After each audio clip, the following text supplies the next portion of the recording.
Hi, everybody. Josh Byerly here in Mission Control, Houston. I'm joined by my friend Ed Powers, who is a flight surgeon here at NASA. And, we talk a lot about experiment work and what the crew is doing. They do quite a bit of human research and things like that on their own bodies while they're up there. But figured, it'd be a good chance to get a flight surgeon in here and actually talk about, what you do, first of all, as a flight surgeon, because it's a whole lot more than I think what people realize. And also, what are some of the difficulties of dealing with a crew member who's not here on Earth? So, first of all, welcome. Thank you for joining us. Talk just a minute about what you do on just a daily basis. Okay. Well, flight surgeons are kind of critical to maintaining the, the health status of the crew members by monitoring them. Basically, every day the folks who are assigned to crew members to look out for them, and on a weekly basis we interview them and make sure, for about 15 minutes at a time, make sure they're doing well on orbit. But really begins about 2 years before they launch.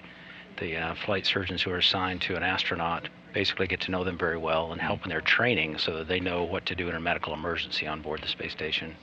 They go through various training sessions, including running cardiac resuscitation and go through various simulations. And so this allows us to get to know the crew members very well, and we develop a very good working relationship with them, and an amount of trust, that goes along with that. What do they have up on orbit? I mean, they've got, the crew healthcare, basically what amounts to a mini hospital on board. But talk about, I mean, because you can't just run down to the drugstore and get some ibuprofen or something if you need it. So how well are they stocked? What do they have up there? Well, they have a variety of commonly used medicines. Tylenol and various other things are there. Right. But we also have medicines that we think could be useful in case some potential emergencies could occur. We have the advanced cardiac life support medications on board. Right. They're trained with, and various antibiotics and things that we think might be necessary if something were to happen up there. So talk as a doctor, how doctors use a lot of their senses, their sight, their hearing, they listen, the touch. You don't have any of that really, whenever your crew member's 250 miles up in space going around the Earth. So how difficult is that? What kind of challenges do you have? Well, it's a bit of a challenge, and that's part of the reasons why we developed such a close relationship with them in this pre-launch time frame in the training, is because we get to know sort of what they're capable of doing, and what their experience level is, and how they approach a problem when it comes to medical issues. And so it is a little bit of a challenge, but at the same time, as we get to know them very closely, we're able to trust their eyes and ears, and work with them to try to diagnose any issues that go on. Fortunately, they tend to be extremely healthy when we launch them, which is very helpful, but occasionally something will come about. And of course, we have the luxury once in a while of having a physician astronaut on board. Right. And that makes our jobs quite a bit easier. So let's talk about, we were out, I guess it was a couple of weeks ago, out at the National Space Biomedical Research Institute here in Houston. They just opened up a brand new facility here, and there's a lot of scientists there and doctors, MDs, PhDs talking about miniaturization. And from what I understand, that we used to have a very large ultrasound cart on board the station that took up an entire rack. And now we've got things down to basically the size of a laptop. So talk a little bit about how the space station and, we sort of force ourselves to go small and go efficient. How does that lead to better stuff here on Earth for hospitals and things like that? Well, of course, smaller is better when it comes, as long as you can keep the same fidelity. Smaller is better, and as far as keeping track of inventory and launching into orbit, that sort of a thing, from our standpoint, is very helpful. But there are remote applications as well. There are places in the world where you just can't get medical care at the level that you would see, say, in Houston. Right. So to have a remote capability of something small and transportable is very helpful when you get out away from civilization a bit. Yeah. How much do the crew members do, basically finding out about how their own bodies react to being in space, and what is that going to teach us going on? I mean, is it the more that we investigate it, the more we learn? I mean, is there more mysteries? Because, we've talked about how we've even learned that the immune system reacts differently being up there with no gravity. So what have we learned? That's true. There's a number of research studies going on associated with universities that are looking at the immune system, and there's a little bit of a decreased immune response when you get on orbit. Tendency to maybe be a little bit more susceptible to getting a cold or something along those lines. There are also bone density issues. As you go in microgravity, gravity is not pulling down on the bones. It's not the stimulation there to keep the bones healthy. Right. So we have learned how to supplement that by doing daily exercise, both aerobic and resistive exercise. That seems to be helping to mediate that problem with bone density and muscle weakness.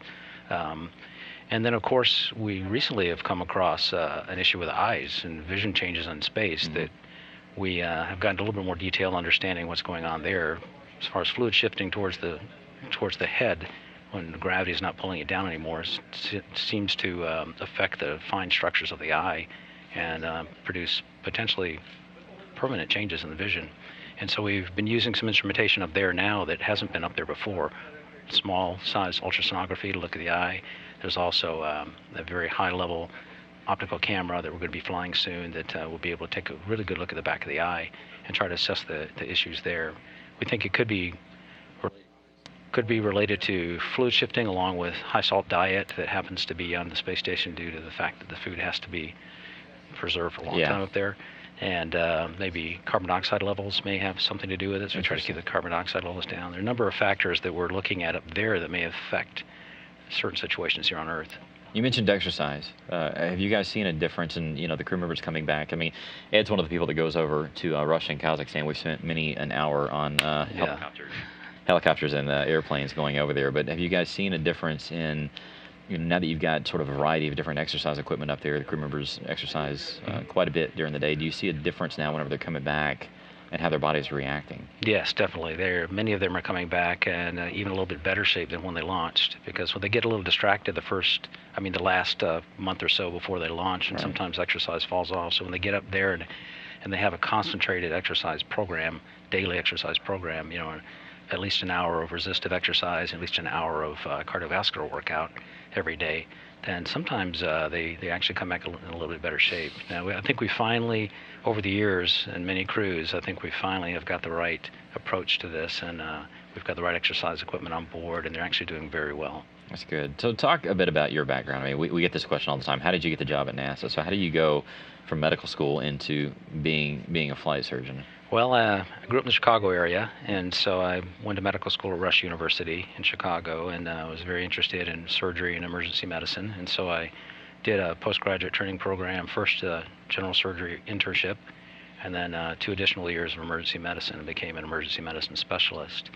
And it just so happens I've always had the fondness of flying. I started flying when I was 15 with a friend's airplane, and so I was trying to combine those different interests, emergency medicine and flying and space program, and wound up doing another residency program in aerospace medicine, 2-year program in Dayton, Ohio, and eventually wound up at NASA. So I've been working as an emergency physician and an aerospace medicine physician for much of the last 10 or 15 years. Is it still fascinating to you? Oh yes, very much so.